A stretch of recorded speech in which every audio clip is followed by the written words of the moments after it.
Halo teman-teman, salam sejahtera untuk kita semua. Perkenalkan, nama lengkap saya Henrika Cecilia Fernandes dengan NIM 84202222011 semester 5. Saya dari Program Studi Pendidikan Matematika Institut Keguruan dan Teknologi Larantuka. Video ini saya buat untuk memenuhi tugas mata kuliah pemodelan matematika dengan dosen pengampu Roberta Uron Hurit, SSI MPD. Baik, di sini saya akan menjelaskan tentang pemodelan penyakit diare. Yang pertama, kita mengidentifikasi penyakit. Di sini kita melihat definisi penyakit diare itu sendiri. Diare adalah keluhan buang air besar encer atau berair yang terjadi lebih dari 3 kali dalam sehari. Diare umumnya disebabkan oleh konsumsi makanan atau minuman yang terkontaminasi virus, bakteri, atau parasit. Meski umumnya bisa disembuhkan dengan perawatan mandiri, diare kadang perlu ditangani oleh dokter. Yang kedua, kita melihat penyebab diare. Yang pertama ada infeksi virus, seperti rotavirus yang ditandai dengan diare berair dan biasanya terjadi pada anak-anak. Yang kedua, infeksi bakteri Campylobacter dan Escherichia coli yang biasanya disebut dengan keracunan makanan yang disebabkan oleh konsumsi makanan yang tidak dimasak sampai matang.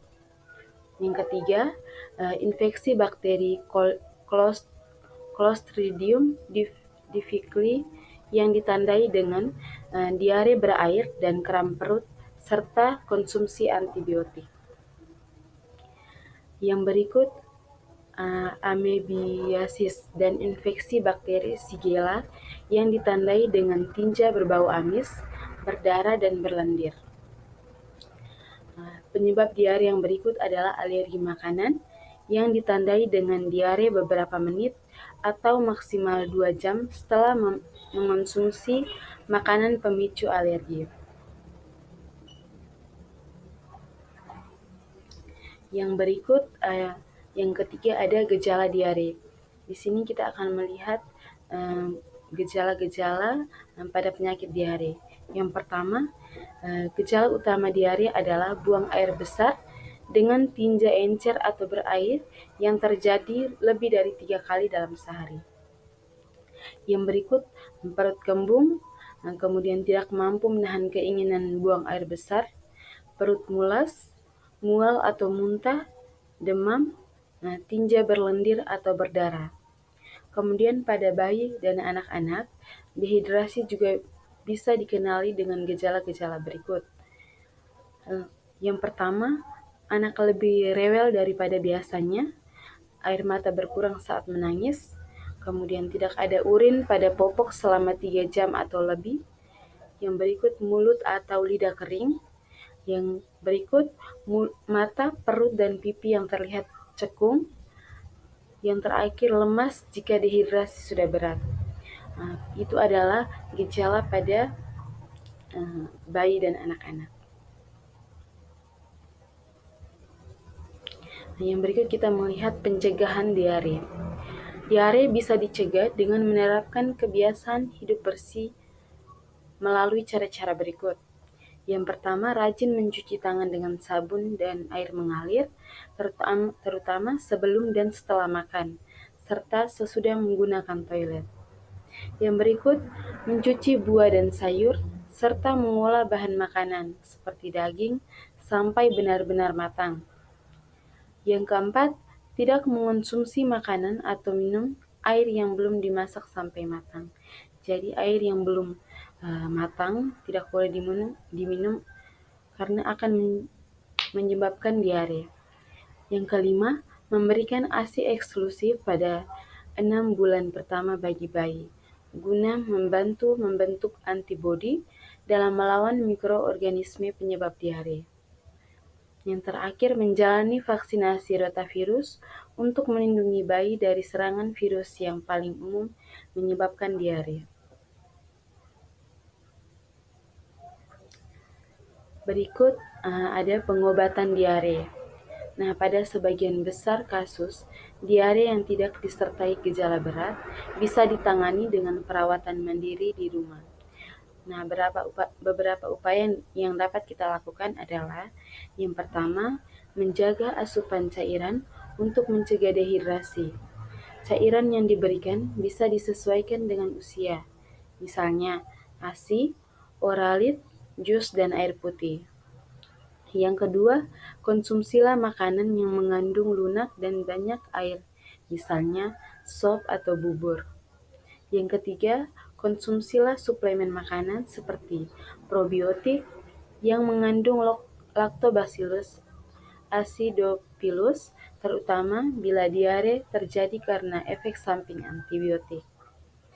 Yang keempat, hindari konsumsi yogurt bila mengalami diare karena intoleransi laktosa.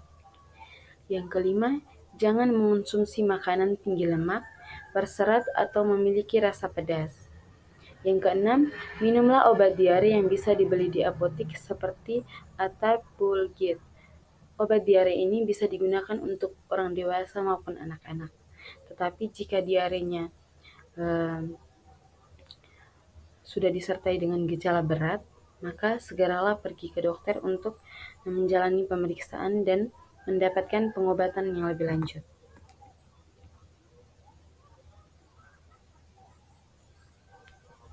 Yang berikut penetapan asumsi untuk penularan penyakit diare. Yang pertama, kita melihat faktor-faktor umum yang menyebabkan diare itu sendiri. Yang pertama, ada laju kelahiran dan kematian alami. Yang kedua, individu terinfeksi virus dan bakteri penyebab diare. Yang ketiga, lingkungan yang kotor. Yang keempat, mengonsumsi air dari sumber yang tidak bersih. Yang kelima, individu jarang mencuci tangan sebelum makan dan setelah pergi ke kamar mandi. Yang keenam, menyimpan makanan yang sudah basi, menyimpan makanan di tempat yang tidak tertutup. Yang ketujuh, mengonsumsi makanan yang sudah basi. Yang kedelapan, populasi penduduk bersifat homogen, artinya setiap individu mempunyai peluang yang sama terserang penyakit diare, baik itu anak-anak, remaja maupun orang dewasa. Yang kesembilan, terdapat individu yang berada dalam populasi rentan. Yang kesepuluh, hanya terdapat penyakit diare dalam populasi.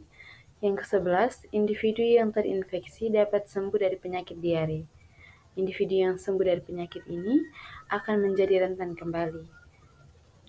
Yang ke-12, penyakit akan menyebabkan kematian karena tidak mendapat penanganan yang tepat. Yang ke-13, individu rentan dapat terkena diare bila pola hidupnya tidak sehat.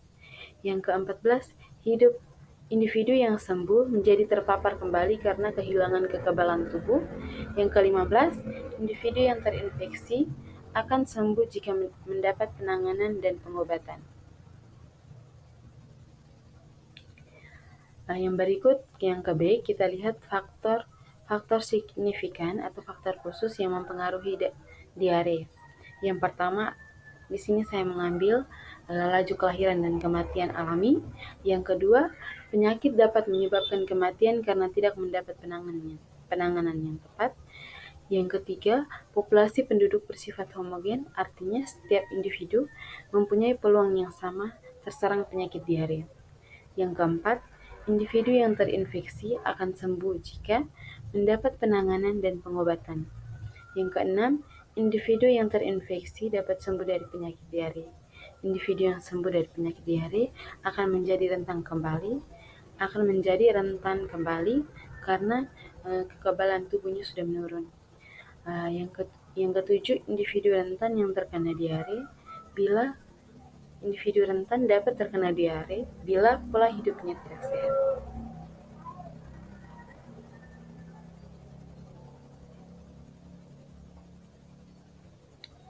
Yang berikut di sini saya akan membuat parameter modal. Di sini saya mengambil 4 subpopulasi. Populasi yang pertama ada substabil, yaitu S, jumlah individu yang rentan. Yang populasi yang kedua ada infektif, itu jumlah individu yang terinfeksi.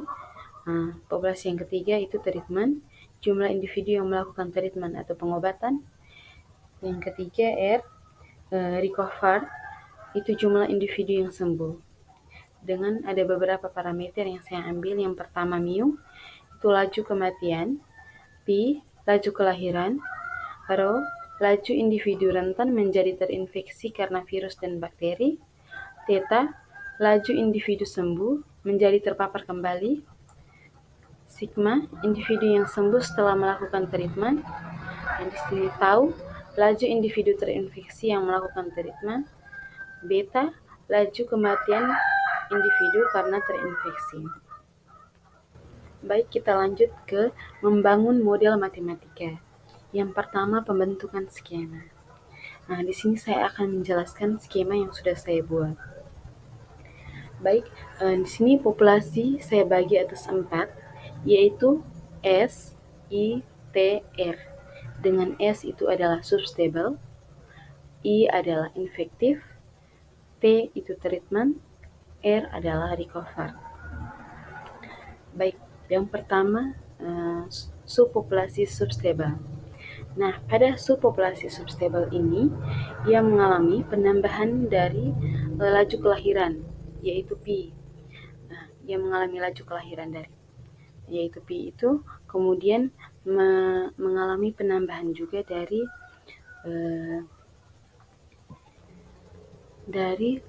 laju individu rentan, laju individu sembuh menjadi terpapar kembali.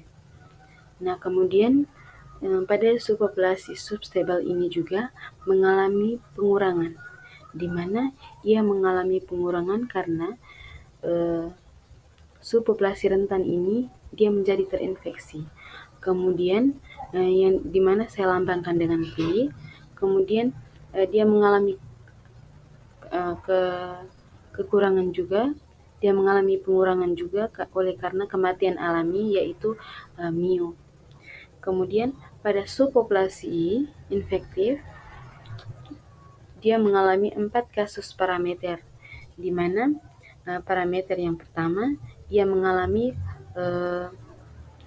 penambahan. Penambahan itu di mana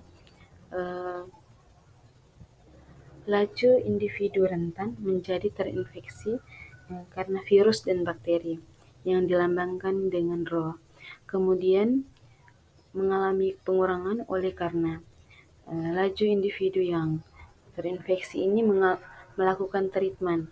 Kemudian yang saya lambangkan dengan tau, kemudian dia mengalami pengurangan juga oleh karena kematian alami, kemudian mengalami pengurangan juga oleh karena penyakit tersebut, yang dimana saya lambangkan dengan beta.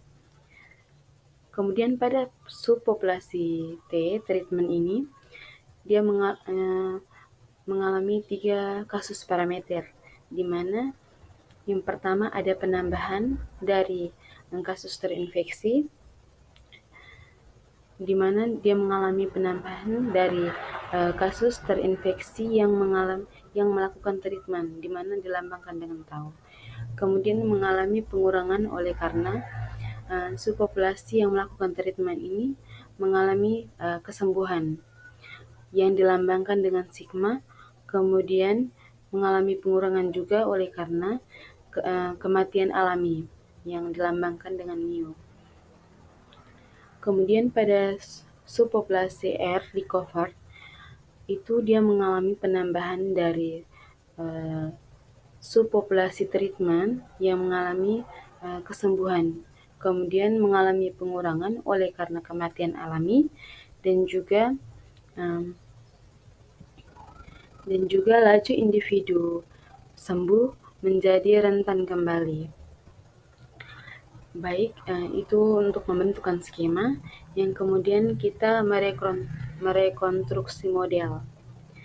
Baik, yang pertama ada subpopulasi L, di mana perubahan individu rentan terhadap waktu DSDT itu sama dengan dia mengalami penambahan oleh karena laju kelahiran dan juga mengalami penambahan oleh karena laju individu sembuh menjadi terpapar kembali. Kemudian mengalami pengurangan oleh karena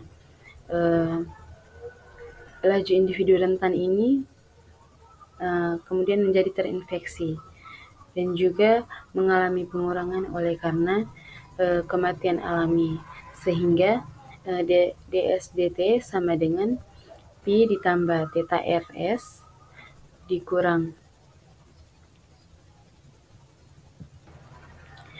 di sini seharusnya ditambah Theta R kemudian dikurang mu S, rho S kemudian dikurang mu S. Yang berikut kita lihat perubahan infektif ini terhadap waktu, itu di mana rho S itu adalah mengalami penambahan dari individu rentan yang menjadi terinfeksi, kemudian mengalami pengurangan oleh karena individu yang terinfeksi ini melakukan treatment, kemudian mengalami pengurangan juga oleh karena kematian karena penyakit itu sendiri, kemudian mengalami pengurangan juga karena kematian alami, sehingga di sini DI/DT sama dengan rho S dikurang tau I dikurang beta I dikurang mu I. Kita lanjut ke subpopulasi treatment, di mana perubahan treatment terhadap waktu. Itu pada treatment ini dia mengalami penambahan dari laju individu yang terinfeksi yang melakukan treatment, kemudian mengalami pengurangan oleh karena laju individu yang melakukan treatment ini mengalami kesembuhan, kemudian mengalami pengurangan juga karena laju individu treatment ini karena kematian alami, sehingga DT besar per DT sama dengan tau I dikurang sigma T dikurang mu T. Kemudian kita lanjut ke subpopulasi recovered, di mana perubahan recover terhadap waktu itu sama dengan dia mengalami penambahan dari subpopulasi treatment yang mengalami kesembuhan, kemudian mengalami pengurangan oleh karena subpopulasi yang sembuh ini menjadi rentan kembali, kemudian mengalami pengurangan juga oleh karena kematian alami. Sehingga di sini modelnya DRDT sama dengan sigma T dikurang Theta R kemudian dikurang mu R.